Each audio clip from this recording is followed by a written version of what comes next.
so that's it for our first couple of weeks on the road. It's been exciting. We've had breaks, we've had all sorts of things happen. So that was week 1 and 2. Wow. Apart from that, next week we're going to be in a different place. Don't know where we're going yet. We are heading north, but hopefully somewhere where there's a bit more bitumen so I can scoot around on my knee scooter a bit more. Apart from that, see you on the road. Cheers.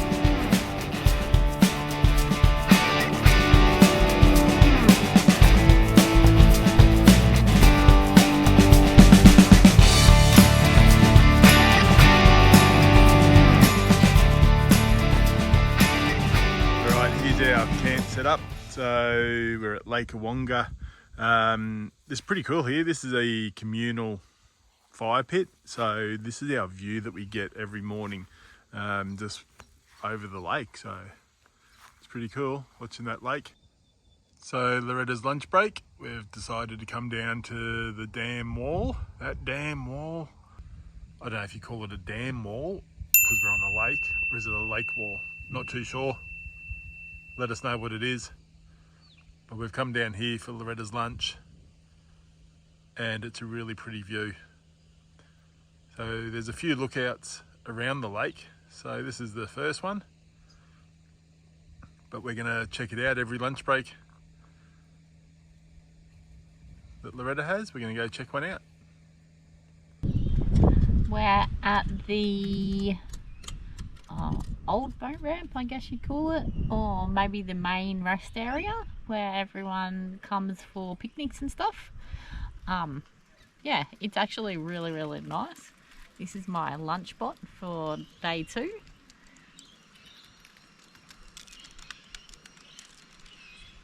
We've had a few issues in our caravan with the pressure when we're on mains pressure for the water, and I've done a bit of research and it seems to be that it's the pressure limiting valve, which they go a fair bit apparently, and it's been 3 years since we got the van, so it's probably that, and it's where you plug your mains in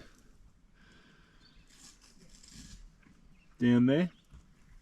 So it's where you plug your mains water in, and especially of a morning when we first get up, you turn the tap on and there's absolutely no pressure at all. So I'm going to replace it and hopefully that fixes it. I'll show you how I do it.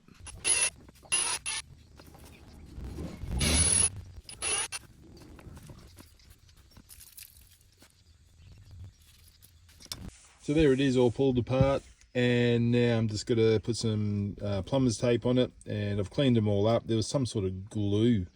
It was like super glue all on the threads.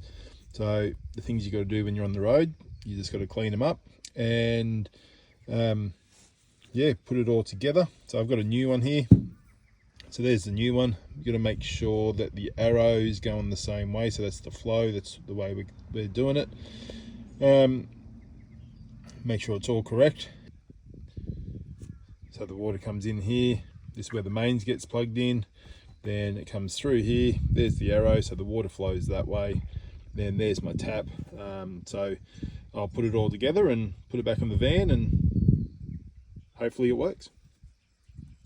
All right, there it is there, all put together. Just had to make sure that these are right on the right angle. So when you put it up against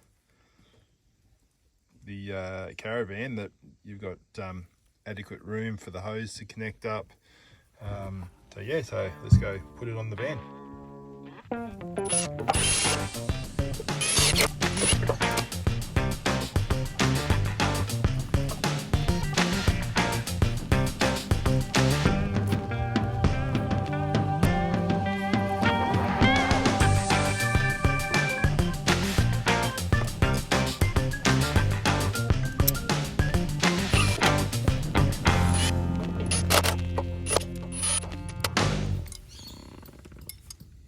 Alright, there it is. She's on. Now let's give it a test and see how we go. Okay, moment of truth.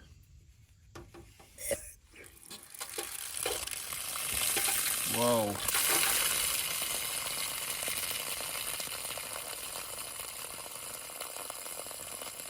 perfect.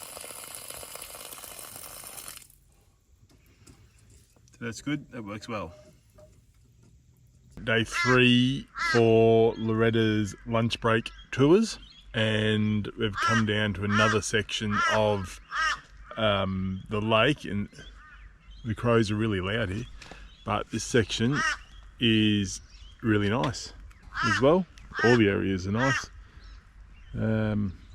Big area for people to go fishing, heaps of people fishing today.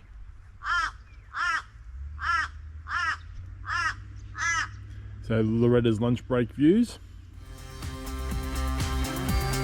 Not bad.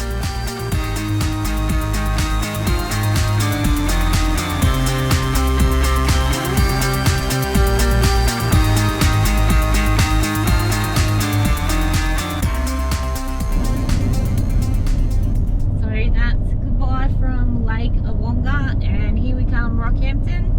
I thought it was a great spot to camp. Awesome lookouts. What do you think? I thought it was really good. Yeah, great views, good lookouts, lots of wildlife, lots of kangaroos, lots of kookaburras, lots of birds, communal fire pit, which is really good because you get to meet new people, which Loretta doesn't mind a bit of a chat, so she gets to talk to everyone. But I really liked it. I'm going to give that place a rating of I reckon a 7 out of 10.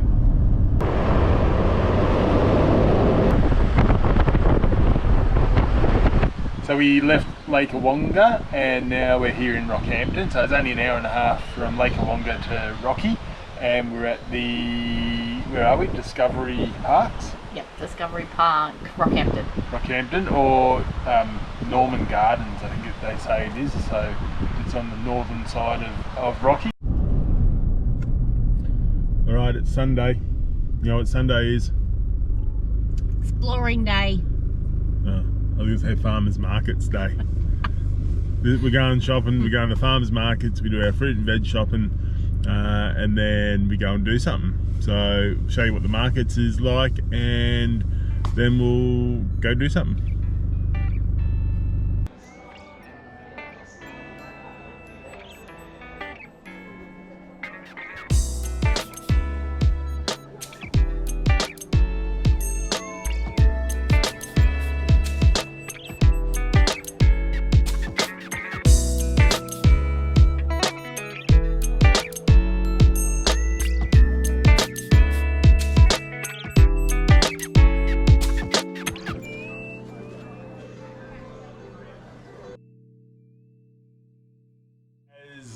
Some of you might know or might have seen me limping around in a moon boot lately. That's because I broke my foot, and I thought I'd start off a bit of Anthony's safety tips with something about, not so much a fracture, because I'll go into that a little bit later on, but you're in a caravan. What have you got in a caravan to help out in a first aid situation? So you're walking outside down the stairs and all of a sudden you fall over. That's been known to happen. Loretta had one too many, and she falls over, sprains her ankle, does something like that. So what have we got? Well, I know that we've got an ice brick in the freezer. I just happen to have one here.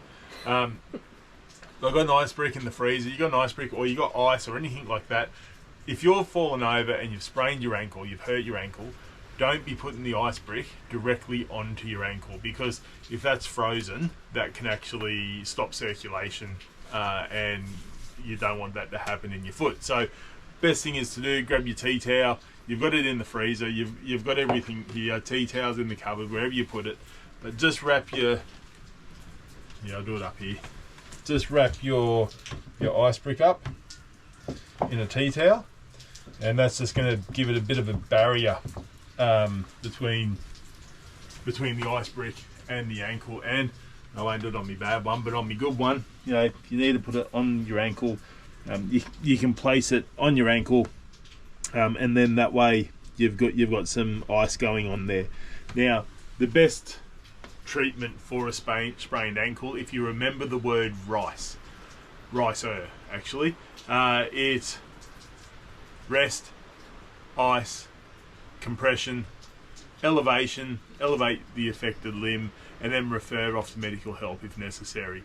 But ice on, put the ice onto it, and keep ice onto it for a long time. So just every 10 minutes or so, just check it, make sure you've still got good circulation in that area. But that's my safety tip for any sprained ankles, hurt wrists, anything that you need. Just remember rice.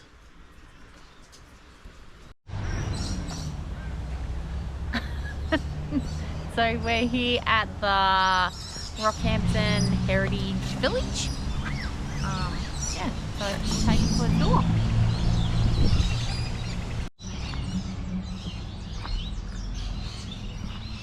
So when you get here, this is the car that they take you in. You jump in the back, they take you for a spin around the property, and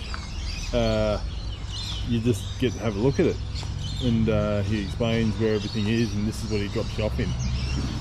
It's actually pretty cool to go around here and in one of these old cars.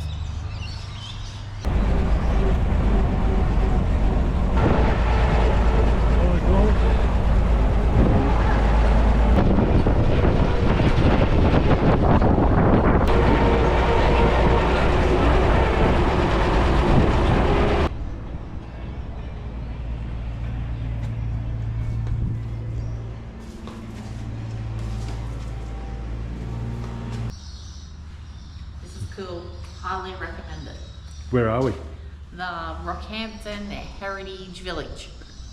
So this is the old Rockhampton fire station, and it's pretty amazing what equipment that they have in here and how much of it.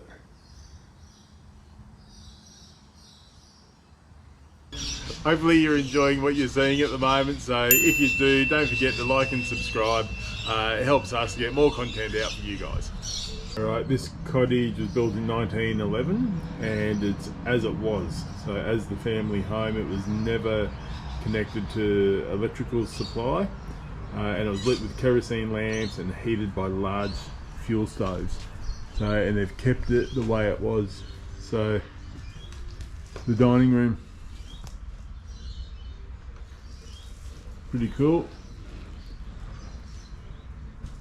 Main bedroom.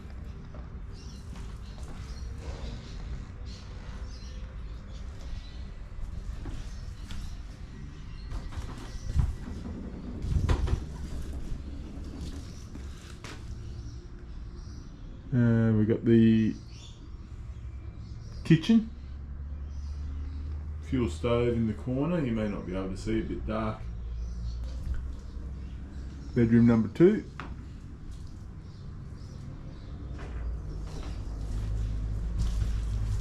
Come out to the laundry.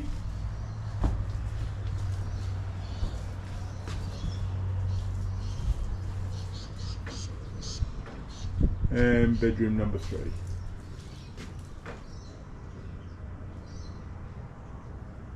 Couple of cool old push bikes in the corner.